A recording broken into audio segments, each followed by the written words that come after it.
మీరు ఇంజనీరింగ్ చేశారా? జాబ్స్ కోసం సెర్చ్ చేస్తున్నారా? 3600 మందికి పైగా స్టూడెంట్స్ కి జాబ్స్ వచ్చేలా చేసిన code Gyan 100 days software course లో జాయిన్ అవ్వండి. మీ కెరియర్ ని బిల్డ్ చేసుకోండి.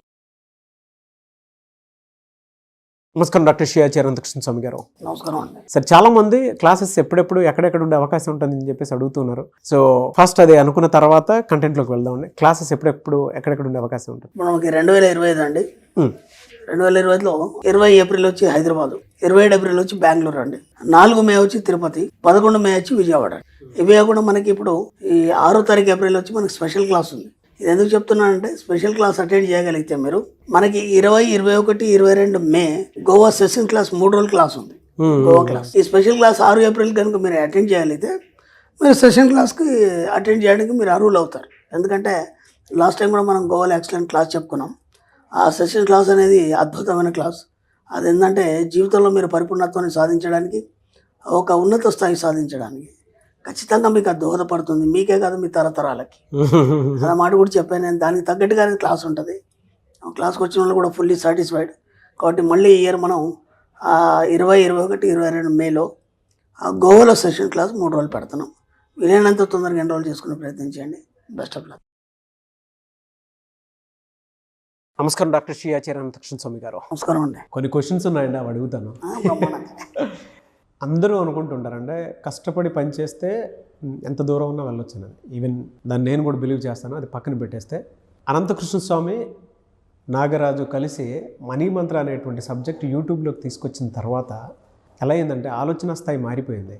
మీరు నేను ఇలానే కూర్చొని వీడియోస్ చేసాం. మనం కొత్తగా కూడా ఏం చేయలేదు. సబ్జెక్ట్ని ఎలివేట్ చేసుకుంటూ వెళ్ళిపోయాము.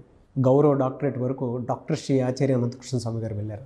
అది నాకు గ్రేట్ అచీవ్మెంట్ అని చెప్పాలి నా లైఫ్లో, నాకు పర్సనల్గా అయితే. ఎందుకంటే సార్, ఒక సబ్జెక్టు ఇలా కూడా ఉంటుందా అంటే ఆలోచన స్థాయిని ఇలా కూడా మార్చొచ్చాను. చాలామంది మోటివేషన్స్ వింటూ ఉంటారు, ఎక్కడో పడిపోయి అంటే అప్పుడు విన్నంతసేపే బాగుంటారు. అప్పుడు దాని నుంచి ఏం నేర్చుకున్నారా అని అంటే, వీడియో వినటానికే బాగుంటుంది, మనసుకు తృప్తిగా ఆ టైం వరకు కలుగుతుంది. బట్ దాని తర్వాత మోటివేషన్ ఆగిపోతుంది. బట్ ఒక్క మనీ మంత్ర సబ్జెక్ట్కి వచ్చేటప్పటికే కంటిన్యూటీ ఉంటుంది. దానితో పాటు పాజిటివ్ ఫీడ్బ్యాక్స్ ఉంటాయి.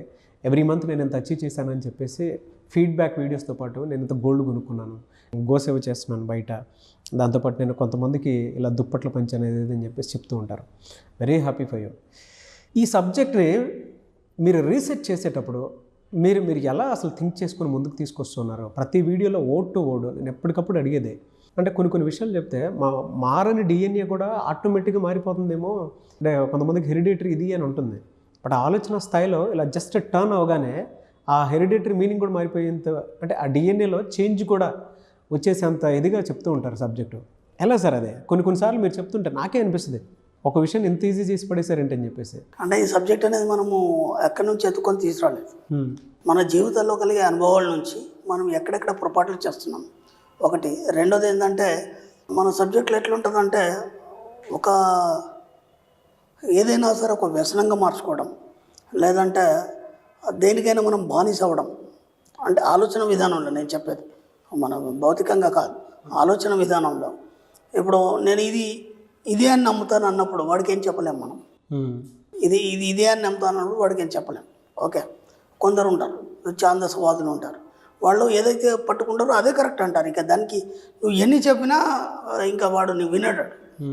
ఇప్పుడు మనం ఏం చేసామంటే, అందరి జీవితాల్లో వాళ్ళు పాటించేదే దాన్ని సత్యమేంటో తెలియజేస్తూ ఉన్నతి వైపు నడపడానికి చిన్న చిన్న అఫర్మేషన్స్, చిన్న చిన్న మార్పులు చెప్పాము వాళ్ళ జీవితంలో.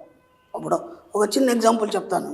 మీరు ఎన్నిసార్లు బయటకు వెళ్ళినా సరే ఖాళీ చేతులతో ఇంట్లోకి రాకండి.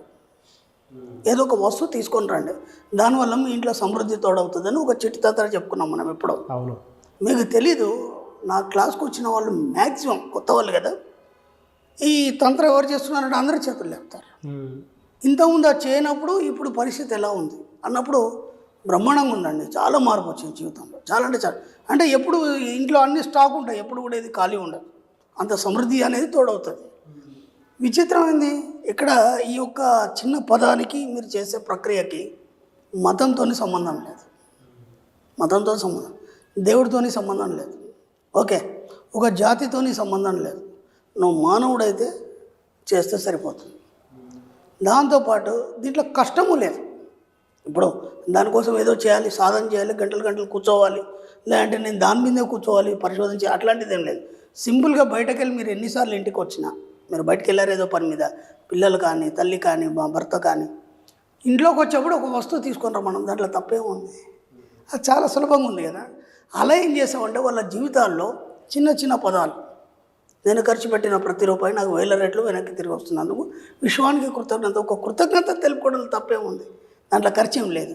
ఎంత హ్యాపీనెస్, దాంట్లో ఒక అద్భుతమైన ఫీలింగ్ రావడం, ఆ ఫీలింగ్తో వాళ్ళందరూ ఫ్యామిలీ ఆనందంగా ఉండడం. అలా పిల్లలు చెప్పుకుంటున్నారు, ఈరోజు వాళ్ళు చెప్పుకుంటున్నారు. దానివల్ల ఏమైపోయింది, ఒక పాజిటివ్నెస్ అనేది వాళ్ళ ఫ్యామిలీ సరౌండింగ్ ఏర్పడింది. దాంతో ఇంతకుముందు లేని విషయాలు ఈరోజు చూడగలుగుతున్నారు.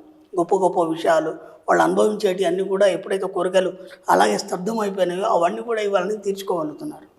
కాబట్టి మనం ఏం చేసామంటే వాళ్ళ జీవితంలో ఈ సబ్జెక్ట్ని వాళ్ళకి తెలియకుండానే ఒక భాగంలాగా చేసి వాళ్ళ జీవితంలో మార్పు వచ్చే విధంగా చూపించాం. కాబట్టి అందరు దాన్ని ఆదరిస్తున్నారు. పర్సనల్గా చాలామంది అచీవ్ చేసిందే. మొదట్లో బ్రాహ్మీ ముహూర్తం గురించి మీరు చెప్పారు. దాని తర్వాత అఫర్మేషన్స్ని జర్నల్ కిందకి కనుక రాస్తే అది డిక్లేర్ చేసినట్టు మేనిఫెస్టేషన్ కింద నేను ఇది చేయబోతున్నాను అని చెప్పేసి మీరు ప్రీవియస్ వీడియోలో చెప్పారు. ఒక్కసారి అది గుర్తించుకుందాం. ఎందుకంటే ఈ రోజుకి అంటే రాస్తున్నారు. ఈవెన్ నేను కూడా దాన్ని ప్రాక్టీస్ చేస్తున్నాను కాబట్టి చెప్తున్నాను. దానివల్ల రిజల్ట్ చూసాం కాబట్టి మీరు నేను ఇక్కడ దాకా కూర్చొని ఇంకా జర్నీ బెస్ట్ లెవెల్లోకి వెళ్తుందని చెప్పొచ్చు. చెప్తున్నాను దాని ఇంపార్టెన్స్ని ఏ విధంగా గ్రహించి మీరు చెప్పగలిగారండి అసలు అప్పట్లో? ఇది ఇప్పుడు మాట కాదు, మనం ఈ వీడియో స్టార్టింగ్లో 2018లో మాట్లాడుకున్నటువంటి 2018లోనూ 19లోనూ మాట్లాడుకున్నటువంటి మాట. ఇవాళ వాటి మీద వైరల్ వీడియోస్ నేను చాలా చూశాను. ఎస్, నేను మీకు ఇంతకుముందు చెప్పాను, నేను ఈ సబ్జెక్ట్లోకి రాకముందు ఇంతకుముందు నేను పర్వతం చేసేది, నేను తాంత్రికున్నా అని చెప్పాను మీకు. ఓకే, దాంట్లో ఎలాంటి బేషజం లేదు నాకు. నేను చెప్పుకోవాలి కదా నాన్న. అక్కడ ఏమైందంటే నేను ఎంతోమంది గురువుల దగ్గర నేర్చుకున్నటువంటి కొన్ని సంస్కారాలు ఏవైతున్నాయో ఆ సంస్కారాలు మాత్రమే నేను ఈ సబ్జెక్ట్కి ఇంక్లూడ్ చేశాను. ఎందుకంటే అక్కడ మనకి ఏం చేస్తారంటే ఒక భగవంతుడు సాధనలో కానీ లేకపోతే ధ్యానం కానీ ఆ పద్ధతుల్లో కుండలి కానీ ఎర్లీగా 4:30-4కి లేపుతారు. వాళ్ళు లేపి మనకి దాదాపు 3-3:30కి లేపుతారు. కళకృత్యాలు అవి తెరుచుకొని హాయిగా స్నానం వచ్చేసేసి మడి కట్టుకొని హాయిగా కూర్చోవాలి ధ్యానంలో. ఎందుకు ఇప్పుడే కూర్చోవాలి అనే ఆలోచన నాకు వచ్చింది. ఈ టైంలోనే ఎందుకు కూర్చోవాలి, నేను వేరే టైంలో కూర్చుంటే ఏమవుతుంది అర్థం, తెల్లవారుజామున ఎందుకు కూర్చోవాలి అనే దాని మీద నేను డిస్కషన్ చేయడం జరిగింది వాళ్ళతో. వాళ్ళు చెప్పిన కొన్ని విషయాల్ని నేను ఆలోచించినప్పుడు నిజంగా కూడా నేను ట్రయల్ చేసినప్పుడు అద్భుతాలు జరిగినాయి. అద్భుతాలు జరిగే సమయంగా నేను గుర్తించి మీ అందరికీ చెప్పాను. తప్పే ఉంది దాంట్లో. మీ జీవితంలో అనుభవాలు కావాలి కదా. అంటే ఇప్పుడు అదంతా తంత్రం లేదు దేవుడు అని పక్కన పెట్టేస్తే ఇక్కడ డబ్బు కోసం దాన్ని ఎందుకు మనం యూజ్ చేయొద్దు. డబ్బు సంపద ఐశ్వర్యం అనేది మన గొప్ప దేవుడు కదా, మన సబ్జెక్ట్ కదా, ఇది మన సబ్జెక్ట్లో దాన్ని కలిపితే తప్పే ఉంది. ఒక సక్సెస్ సాధిస్తాం కదా, దాన్ని ఇంట్రడ్యూస్ చేశాను. ఇది ఎందుకు అనేది కూడా నేను దాన్ని ఎన్నోసార్లు ఎక్స్ప్లెయిన్ చేశాను. ఆ సమయంలో ఎందుకు కూర్చోవాలి, దానివల్ల ఏమేమి అవుతుంది.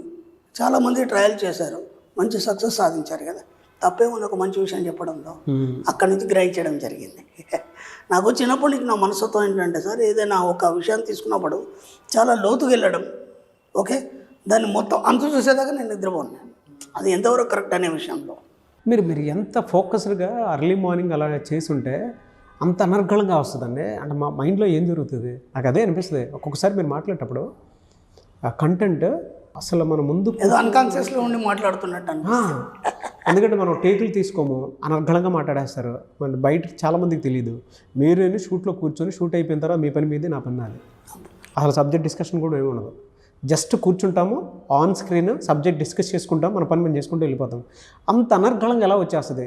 ఎలా వస్తుందంటే ఇప్పుడు షూట్ అయిపోయింది కదా మంది, నేను కారులో వెళ్ళిపోతాను కదా, కారులో కూర్చుండి నేను ఎక్కడికైతే వెళ్తానో అక్కడ వరకు కూడా నా మైండ్లో సబ్జెక్టే జరుగుతుంది. అంటే ఎలా జరుగుతుందంటే ఒక క్లయింట్ వచ్చాడు నా దగ్గరికి, ఇలా జరిగిందని చెప్పాడు. దానికి ఎలాంటి కారణాలు తోడైనాయి. సేమ్ అదే సిచ్యువేషన్ ఇంకో క్లయింట్ చెప్పాడు, అతడు ఫెయిల్ అయ్యాడు. అతనికి ఎందుకు సక్సెస్ అయింది, ఇతను ఫెయిల్ ఎందుకు అయ్యాడు. సక్సెస్ కావడానికి కారణాలు ఎన్ని ఉన్నాయి, ఫెయిల్ కావడానికి కారణాలు ఎన్ని ఉన్నాయి. దీన్ని మనం సబ్జెక్ట్ పరంగా ఏ విధంగా నిర్వచించవచ్చు. ఇంటికి పోయేదాకా అదే అయిపోయిందా, ఇంటికి వెళ్ళినాక ఏం చేస్తాం, తింటాం, నాకు ఏ హ్యాబిట్స్ లేవు, ఆగే పడుకుంటాను, లేదా ఏదో సబ్జెక్ట్ రాసుకుంటాను. అప్పుడు కూడా నిరంతరం సబ్జెక్ట్ గురించి ఆలోచనలు. ఇంకా కొత్తగా ఏం చెప్దాం, దేన్ని మనం విపులీకరిద్దాం, ఇంకా ఈజీగా సబ్జెక్ట్ని మనం ఎలా అందిస్తే వాళ్ళు ఇంత తొందరగా రీచ్ అవుతారు. ఎక్కడెక్కడ ఏం చెప్పబడింది, వేదంలో ఏం చెప్పబడింది, పురాణాల్లో ఏం చెప్పబడింది, ఇతిహాసాల్లో ఏం చెప్పబడింది. గొప్ప గొప్ప మహానుభావులు ఉన్నారు, చాగంటి గారు, గరికపాటి గారు, అట్లాంటి వాళ్ళు మహానుభావులు ఎంతోమంది ఉన్నారు, షణ్ముఖ శర్మ గారు. వాళ్ళు అంత డెప్త్గా సాధన చేసి వాళ్ళు అంత స్థాయిలో ఉన్నారంటే దానికి కారణం ఏమైంది, మన సబ్జెక్టు దానికి లింక్ ఏంటి, అర్థమైందా? అంటే ఎవరైనా ఇట్లాంటి వాళ్ళని మన సబ్జెక్ట్కే రావాలి కదా, ఇది అనంతం కదా, ఎన్నోసార్లు మనకు ప్రూఫ్ అయింది కూడా. ఎవరైతే చెప్పినా మళ్ళీ ఇక్కడికే రావాలి. కానీ ఒక స్థాయి అంత నాలెడ్జ్ ఉన్నవాడు కూడా ఆ స్థాయికి వెళ్ళలేదు. కొందరు ఉన్నారు ఏం నాలెడ్జ్ అంత స్థాయికి వెళ్ళారు. ఎక్కడ ఇది తేడా జరుగుతుంది, ఎందుకు జరుగుతుంది? సబ్కాన్షియస్ మైండ్లో జరిగే అద్భుతాలు లేదా అలజడులు, ఓకే, లేదా ప్రశాంతత లేదా ఉన్నత స్థితి, ఈ 4 భాగాలు ఏవైతున్నాయో వాటిని నిరంతరం గమనిస్తూ వాటి గురించి ఆలోచిస్తూ దాన్ని సబ్జెక్టుగా మార్చే ప్రయత్నం చేస్తుంటారు. అందుకని ఆటోమేటిక్గా ఎప్పుడు అదే వస్తుంటుంది. కానీ ఒకటి మాత్రం చెప్తానండి, మనం మాట్లాడే 10 మాటలు బాగుండేలాగా వచ్చాయి అని అంటే మీరు సబ్జెక్ట్ ఫోకస్ అనే నేను అనుకోను, ధ్యానం అనే అనుకోను. నేచర్ కూడా ఆడియన్స్ బ్లెస్సింగ్స్ రూపంలో చాలా ఇచ్చిందని నేను ఫీల్ అవుతాను. ఎందుకు ఈ విషయం చెప్తున్నానంటే సార్, సబ్జెక్ట్ని మీరు తీసుకువెళ్ళేటప్పుడు నేను స్టార్ట్ చేసినప్పుడు ఓ 10, 20, 30 ఎపిసోడ్లు అనుకుంటాం. కానీ నాకు ఉండేటువంటి డౌట్స్ని క్లియర్ చేసుకొని ఆడియన్స్కి కూడా కొంత డౌట్ ఉంటుంది కాబట్టి అది క్లారిటీ వస్తుందనే ఉద్దేశంతో చెప్పిన. అంత చిన్న విషయం కాదండి. ప్రతి సబ్జెక్ట్లోనూ ఏదో కొత్తదనం అండ్ దాంతోపాటు లైఫ్ ఎక్స్పీరియన్స్, ఒక లైఫ్ స్కిల్, ఒక స్పిరిచువాలిటీని యాడ్ చేసుకుంటూ ఇక్కడ దాకా తీసుకొచ్చారు. అది తెలిసి ఆ సబ్జెక్ట్ బ్లెస్సింగ్స్ మీకు, ఆ యూనివర్స్ బ్లెస్సింగ్స్ బలంగా ఉన్నాయి. నేనుగా అని భావించాను, నేనే సబ్జెక్ట్ అని భావిస్తాను. అదే, ఎందుకంటే అలా అయిపోయింది అంతే, ఇంకా వేరే ఆలోచనలు ఏముండవు, నాకు వేరే పనులేము కూడా లేవు కదా. ఇదే పని కదా, అంత గొప్ప బాధ్యత అప్పచెప్పింది విషయం, దాన్ని సక్రమంగా నెరవేర్చకపోతే ఊరుకుంటుందా అది? ఇన్ని లక్షల కోట్ల మంది నన్ను ఎన్నుకుంది విశ్వపుత్రుడిగా, నేను అదృష్టవంతుని కదా. మరి ఇంకేం కావాలి? గౌరవ డాక్టర్ దాకా వచ్చారంటే మీరే నన్ను గొప్పగా చేసేంత అంటే ఇలానే కూర్చున్నాము, ఇలానే మాట్లాడుకున్నాము. బట్ సబ్జెక్ట్లో ప్రతి దాంట్లోనూ ఒక ఎలివేషను, ప్రతి దాంట్లోనూ ఒక లైఫ్ స్కిల్, ప్రతి దాంట్లోనూ ఒక అన్ని సబ్జెక్టులను మన సబ్జెక్టే చెప్పగలిగినాం. ఒక సైన్స్ అని చెప్పినాం, ఒక పురాణం అని చెప్పినాం, ఒక ఇతిహాసం అని చెప్పినాం, ఒక విశ్వం గురించి చెప్పినాం. అవంతా మనం ఆలోచన విధానం వల్ల విశ్వం ప్రసాదించేటువంటి ఒక ప్రసాదం అది, అంతే. Very happy for you. Thank you sir, thank you so much doctor Shri Acharya Anantakrishna Swami గారు. థ్యాంక్ యూ అండి.